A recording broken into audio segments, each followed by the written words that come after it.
హరి ఓం.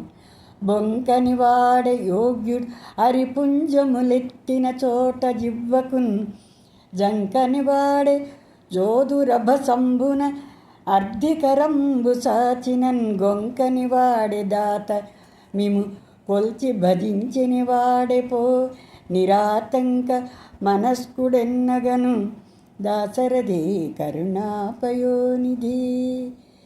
హే పరమాత్మ శ్రీరామచంద్ర ప్రభో, నీ యొక్క గుణాలని మేము ఈ విధంగా తలుచుకుంటూ మాకు గోపన్న గారు సెలవు ఇచ్చారయ్యా. దశరథుని కుమారునిటి శ్రీరామచంద్ర, దయలో అన్నిట్లో కల్లా దయ అనేది ఉంటుంది. అది సముద్రం ఉంటే నీ దగ్గరే ఉన్నదట. అబద్ధం చెప్పనటువంటి వాడు నువ్వనట. నీకు నువ్వే సాటి. గొప్పవాడి నువ్వే, యోగ్యుడివి నువ్వే.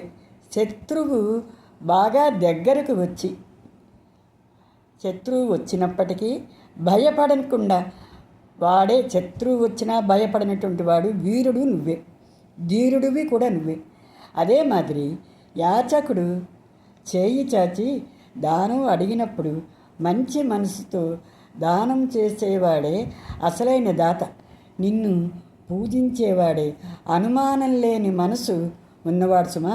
అంటే నిర్మలమైనటువంటి మనసు కలిగినటువంటి వాడివి నువ్వు అని ప్రతి భక్తుడికి నీ యొక్క పాదములే శరణు అని ఈ మాటల్లో చక్కగా మనకి అర్థమైనటువంటిది.